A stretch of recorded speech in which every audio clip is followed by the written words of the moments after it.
시청자 여러분 안녕하십니까? 헬로티비 뉴스입니다. 먼저 오늘의 주요 뉴스부터 보고 오시죠.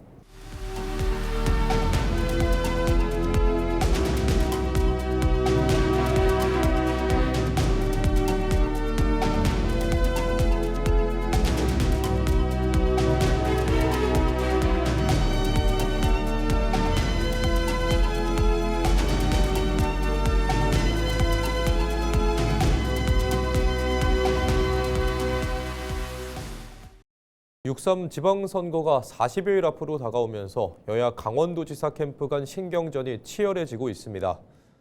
더불어민주당 우상호 예비후보 캠프와 국민의힘 김진태 예비후보 캠프는 16일 방송사 TV토론에 참여 여부를 놓고 공방을 주고받았습니다.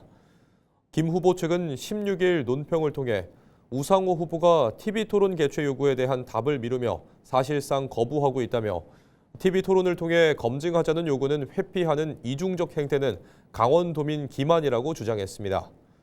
이에 대해 우 후보 측은 TV토론을 거부했다는 김 후보 측의 주장은 사실이 아니다라며 날짜를 협의하고 있었음에도 마치 약속된 토론회를 파기한 것처럼 주장하는 것은 악의적인 왜곡이라고 맞섰습니다. 김중남 더불어민주당 강릉시장 후보가 16일 원팀을 구성하고 본격적인 선거전에 나섰습니다. 김중남 후보는 이날 선거 사무실에서 기자회견을 열고 강릉의 새로운 미래를 열기 위해 당내 경쟁 후보들과 하나로 힘을 모으기로 했다고 밝혔습니다. 공동 선대위원장에는 경선에 참여했던 김한근 전 강릉시장과 김현수 강릉시 의원이 합류했고 김경수 대선식 전 지역위원장도 참여했습니다. 여기에 있는 이 원팀은 오늘부터 활동을 전면화하고 강릉의 변화를 이끄는 강력한 중심축 역할을 다할 것입니다. 반드시 승리하여 시민이 주인되고 위대한 강릉을 꼭 만들겠습니다. 더불어민주당은 오는 25일쯤 강릉 각 선거구별 공천 후보가 확정되면 선거대책위원회 출정식을 열 계획입니다. 장신상 횡성군수 예비후보가 16일 기자회견을 열고 교통사고 제로 횡성을 골자로 한 공약을 발표했습니다. 장신상 예비후보는 우선 농촌도로의 인도를 개설하고 통행량 집중지역에 스마트 안전시설을 확대하겠다고 밝혔습니다. 또 AI 기반 산사태 및 붕괴 징후에 대해 실시간으로 예측하는 시스템을 도입하고 스마트 대피 알림 서비스도 병행할 방침입니다. 국민안전의 날을 맞아 횡성을 교통사고 없는 도시, 안전 1번지 횡성을 만들 것을 다짐합니다. 이를 위해서 세 가지 안전 관련 정책을 교통과 안전문화 정착 그리고 편리한 교통안전 시스템 구축 등을 해서 양축으로 해서 추진할 것입니다. 첫째로 이와 함께 횡성읍을 중심으로 주차장 확충을 통해 불법 주정차를 근절하고 응급 차량들의 이동 속도를 높여 나가야 할 것이라고 말했습니다.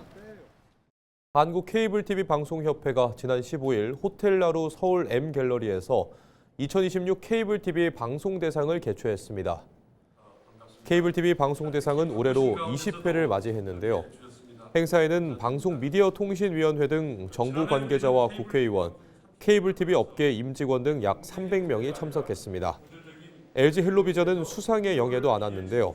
우선 LG 헬로비전 은평방송에 죽어서도 무연고 자립준비 청년은 보도 대상을, 눈에 띄는 그녀들을 만든 LG 헬로비전 유봉열 PD는 SO 개인상을 받았습니다. 또 LG 헬로비전의 고요한 울림, 안동의 세계유산은 지역 발전과 지역성 제고에 기여한 공로를 인정받아 SO 특별상을 수상했습니다. 저희 기사로 인해서 지역의 관련 조례도 제정이 되고 또 변화를 이끌어내는 그런 목소리를 충분히 냈다라고 생각을 하고요. 앞으로도 지역에서 소외된 계층들의 목소리 그리고 우리 사회에 드러나지 않지만 지속적인 관심과 지원이 필요한 그런 목소리들을 좀 담아내도록 노력하겠습니다. 눈에 띄는 그녀들이라는 프로그램을 가지고 이렇게 상을 받게 돼서 정말 감사하고요. 눈에 띄는 그녀들처럼 어떤 지역민들의 희노애락을 잘 담을 수 있는 그런 아주 우수한 품질의 저희 프로그램, 지역 채널 프로그램을 많이 만들어서 앞으로도 우리 지역민들에게 희망과 꿈이 될 수 있게 노력하도록 하겠습니다. 태백시가 문곡 소도동 일대 사계절 다목적 전지훈련시설과 스포츠센터, 볼링 경기장 등 500억 원 규모의 실내 스포츠타운을 조성합니다. 먼저 사계절 다목적 전지훈련시설은 에어돔 형식으로 축구장 등을 갖춘 실내 훈련시설로 사업비 125억 원을 투입해 올 연말 준공을 목표로 하고 있습니다. 태백시는 시설들이 완공되면 문곡 소도동 일대가 시민 생활체육과 대회, 훈련 기능이 어우러진 실내 스포츠타운으로 자리 잡을 것으로 기대하고 있습니다. 원주시가 오는 20일부터 5월 4일까지 청년 재가 중증장애인 자산형성 사업 참여자 17명을 모집합니다. 이번 사업은 중증장애 청년이 3년 동안 매달 15만 원 이상을 저축하면 매달 15만 원을 추가로 적립해주는 방식으로 자립자금 마련을 지원합니다. 신청은 091 기준 강원도에 1년 이상 거주하고 있는 만 15세 이상 40세 미만 재가 중증장애인으로 소득 인정액이 기존 중위소득 100% 이하인 가구의 가구원이어야 합니다. 양양 남대천이 산란기를 맞은 황어떼로 장관을 이루고 있습니다. 양양군은 최근 남대천 하구부터 상류 여울까지 하천 바닥이 보이지 않을 정도로 황어가 무리를 지어 올라오고 있다고 밝혔습니다. 올해 산란을 위해 남대천으로 돌아온 황어는 지난 2021년 이후 5년 만에 가장 큰 규모입니다. 잉어과 어류인 황어는 바다와 민물을 오가는 회유성 물고기로 평소 바다에서 서식하다 매년 봄철 산란을 위해 동해안 하천으로 올라옵니다.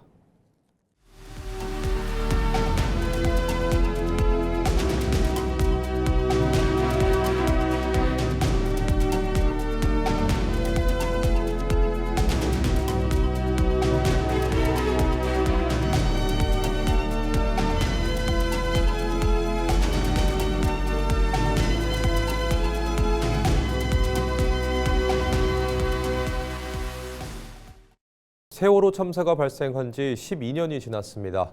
사고 현장은 물론 전남 곳곳에서는 희생자를 기리는 추모의 물결이 이어지고 있는데요. 한편 12년째 목포 신항에 놓여있던 세월호도 기억 공간으로 보존될 예정입니다. 보도에 장혜원 기자입니다. 초록색으로 물든 캔버스에 분홍색 꽃잎이 하나둘 떨어져 있습니다. 작품 곳곳에는 딸을 향한 그리움이 담겨 있습니다. 세월호 참사로 막내딸 김다영 양을 잃은 정정희 씨는 참사 이후 우울증과 트라우마를 극복하기 위해 목포에서 전시회를 열었습니다. 그러니까 2014년에 머물러 있거든요. 근데 이제 현실은 그렇지 않잖아요. 그래서 이제 저 같은 경우에는 그 트라우마를 좀 극복하고 그다음에 살아내는 방법을 공부하는 거에 이제 중점을 둬서 세월호 참사 12주기를 맞아 전남 곳곳에서 희생자를 기리기 위한 추모 행렬이 이어졌습니다. 참사 현장과 가장 가까운 진도에서도 지난 15일 해양 안전의 중요성을 되새기며 희생자들을 추모했습니다. 세월호 참사 12주기 당일 맹골수도 사고 해역에서는 바다를 향해 희생자들을 기렸고 목포 신항에서도 그날을 잊지 않기 위한 기억식이 진행됐습니다. 정부도 세월호 선체 보존과 기억 공간 조성에 나섰습니다. 세월호 선체는 오는 2030년까지 목포 고화도로 옮겨져 가칭 국립 세월호 생명기념관으로 조성될 예정입니다. 해양수산부는 9,000톤이 넘는 선체를 육로로 옮기는 방안을 검토하고 있습니다. 또 선체의 부식과 변형을 막기 위해 건물 내부의 온도와 습도를 일정하게 유지하는 방식 등 보존 방안을 검토하고 있습니다. 2030년 완공이 목표로 올해 말 착공에 들어갈 예정입니다. 약 3만 4천 정도의 부지 매립이 들어가고요. 그다음에 건축물 2동, 기역관과 안전체험관 건축물. 유가족들과 추모객은 이 공간이 추모의 의미를 넘어 안전의 가치를 되새기는 장소가 되길 바라고 있습니다.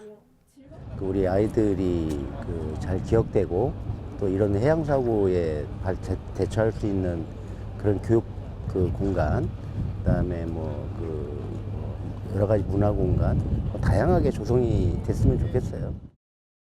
다시는 이런 일이 일어나지 않아야 되고 그런 의미로다 기념관이 또 있음으로써 또 사람들의 생각이 또 많이 어떻게 해야 되나 기억에 남지 않을까. 세월호 참사 이후 맞는 12번째 봄.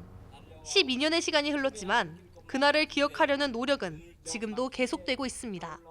헬로티비 뉴스 장혜원입니다. 1980년 광주 민주화운동 한 달 전에 강원 정선 사북에서 광부들의 노동운동에 국가가 불법 고문과 인권 유린을 자행했다는 내용 여러 차례 전해드렸는데요. 다음 주 사북항쟁 46주년을 앞두고 피해 광부들과 유가족이 청와대를 찾았습니다. 작업복 차림의 고령 광부들은 국가의 사과를 호소했고 성명서를 대통령실에 전달했습니다. 이다혜 기자입니다. 진실화해위원회의 권고를 즉시 이행하라! 이행하라! 이행하라! 이행하라! 광부복을 입은 사람들이 청와대 앞에 섰습니다. 50여 년 전 산업전사의 차림은 그대로지만 얼굴엔 깊은 주름이 패였습니다. 이들은 1980년 정부와 회사의 무리한 석탄 증산 정책에 맞서 열악한 근로환경 개선을 요구하며 노동운동에 나섰습여 그러나 당시 국가 권력은 고문과 불법 구금, 광부뿐 아니라 부녀자에 대한 인권 유린으로 탄압했습니다. 200여 명의 노동자들을 강제로 불법으로 영장도 없이 끌고 가서 끔찍한 고문을 하였고 강압 수사와 사건 왜곡 속에 징역형을 선고받은 광부들은 삶을 송두리째 빼앗겼습니다. 진실 화해를 위한 과거사정리위원회는 2008년과 2024년 두 차례에 걸쳐 국가 사과를 권고했지만 아직 이행되지 않고 있습니다. 피해자 대부분은 고령이 됐고 고문 후유증으로 병을 안고 살아가고 있습니다. 고통 속에 생을 마감한 이들도 적지 않습니다. 문제는 피해가 당사자에 그치지 않고 세대를 넘어 이어지고 있다는 점입니다. 사북항쟁 당시 경찰 지프차에 깔려 장애를 얻은 고 원희로 광부에 따른 무너진 가족의 삶을 회상하며 울음을 삼켰습니다. 이런 가운데 지역 학생들도 목소리를 보탰습니다. 사북 중고등학교 학생들은 영화 1980 사북 단체 관람 이후 정부와 피해자들에게 편지를 보냈습니다. 고문 피해자 윤병철 광부의 손자 사북고 2학년 안유빈 군은 할아버지에게 편지를 썼습니다. 우리 할아버지는 정말 힘든 삶을 살아왔구나. 할아버지에게 더 잘해야겠구나라고 생각했어. 일부 학생들은 국가의 공식 사과와 명예회복이 필요하다는 뜻을 담아 대통령실에도 편지를 보냈습니다. 이미 지나버린 거지만 또 정부의 이름을 잇는 현 정부에서 지금이라도 조금. 이후 청와대 국민경청 비서관으로부터 답변도 전달됐습니다. 학생들의 편지를 잘 받았다. 그리고 또 이 사북항쟁에 대해서 깊이 들여다보고 있다. 앞서 지난해 사북항쟁 기념식에서 김민석 국무총리도 희생자와 가족의 명예회복에 나서겠다고 밝혔습니다. 피해자들과 지역사회는 국가가 응답하고 있다는 점에서 조심스러운 기대를 드러내고 있습니다. 광부들이 폭동이나 난동을 일으켰던 그런 사북 지역으로 기억되는 것이 아니고 지역도 명예회복을 해서 오는 21일은 사북항쟁 46주년입니다. 국가가 언제 어떤 방식으로 사과할지 사북 광부들의 시선은 이제 청와대를 향하고 있습니다. 헬로티비 뉴스 이다혜입니다. 공무원을 향한 폭언과 폭행이 끊이질 않고 있습니다. 반복되는 악성 민원에 현장 대응은 강화되고 있지만 근본적인 해결은 여전히 과제로 남아 있는데요. 원주시는 최근 공감형 SNS 콘텐츠를 통해 시민 인식 개선에 나섰습니다. 박건상 기자가 보도합니다. 행정복지센터가 순식간에 아수라장이 됩니다. 한 남성이 테이블을 쓰러뜨리고 의자를 집어던집니다. 말리는 공무원을 밀쳐내고 급기야 입에 담지 못할 폭언을 쏟아냅니다. 지난 2023년 7월에는 60대 남성이 원주시청 민원실을 찾아와 행패를 부렸습니다. 교도소 수감 중 받지 못한 재난지원금을 달라며 행패를 부렸는데 이 과정에서 공무원 3명이 직접 폭행을 당했습니다. 이 같은 일은 지난 2월에도 원주시의 한 행정복지센터에서도 일어났습니다. 이곳 민원실에는 하루 평균 1,200명가량의 원주 시민들이 찾고 있습니다. 혹시나 하는 폭언, 폭행 등에 대비해 이렇게 CCTV 녹화 그리고 개인 휴대용 영상 카메라까지 운영하고 있습니다. 좀처럼 줄어들지 않는 악성 민원에 원주시는 색다른 방식으로 대응에 나섰습니다. 최근 원주시가 제작한 영상입니다. 공무원은 샌드백이 아니야! 공무원은 샌드백이 아니야! SNS상에서 유행하는 호신술 영상을 패러디했는데 유머러스하면서도 날카로운 메시지를 담았습니다. 현장에서 악성 민원이나 폭행 사건으로 인해서 좀 공무원들이 힘든 사례가 많이 있었는데요. 이번 영상을 통해서 좀 재미있게 그런 사례들을 좀 풀어봐서요. 좀 공감대를 형성하고자 한번 만들어 봤습니다. 다소 무거운 주제였지만 청년들의 눈높이에 맞는 영상으로 공무원들은 물론 시민들로부터도 호응이 큽니다. 네, 지금 MZ세대들 사이에서 유행하고 있는 호신술 밈 형식을 저희가 이제 사용해서 하나 쇼츠를 만들어 봤는데 지금 시민들께서도 공유도 많이 해주시고 댓글도 많이 달리고 있고 원주시는 그동안 다양한 패러디 콘텐츠를 제작하며 시민들과의 공감대를 형성해왔다는 평가입니다. 향토 기업인 삼양불당로를 배경으로 한 체험형 콘텐츠를 비롯해 봄철 산불 위험 기간에는 불조심을 주제로 경각심을 일으키면서도 재미있게 공감할 수 있는 영상들을 제작해왔습니다.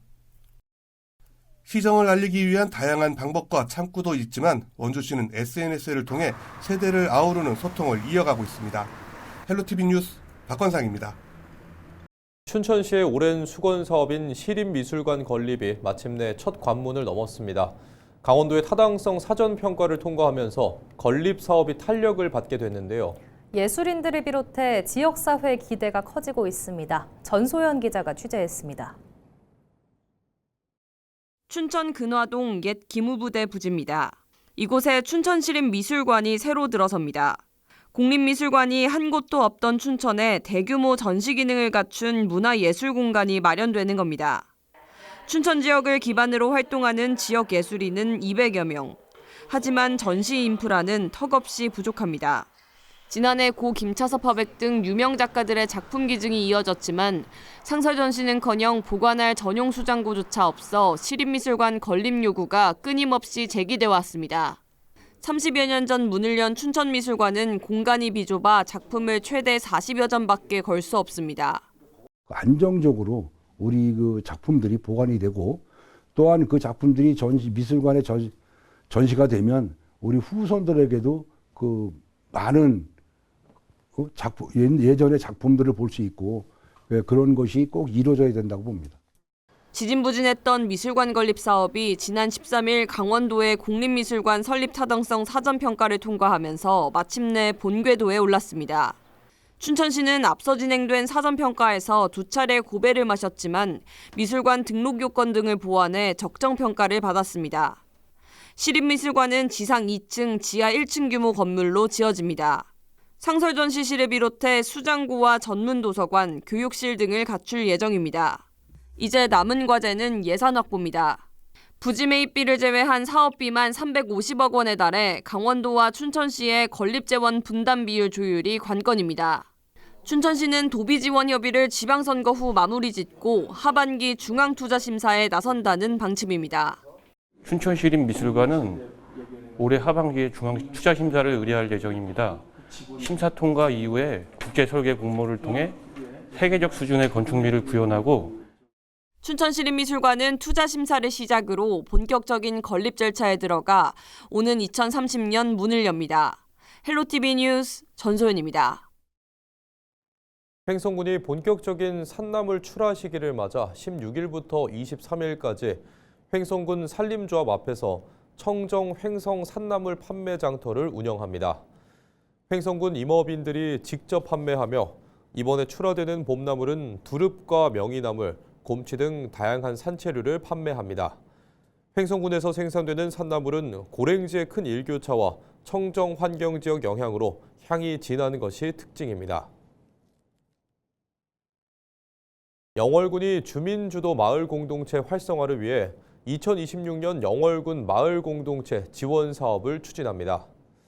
신청 기간은 오는 20일까지로 심의를 거쳐 5월 중 최종 대상 공동체를 선정할 예정입니다. 지원 규모는 최대 2개 공동체로 1,000만 원의 사업비가 지원됩니다. 이상으로 뉴스를 마칩니다. 시청해주신 여러분 고맙습니다.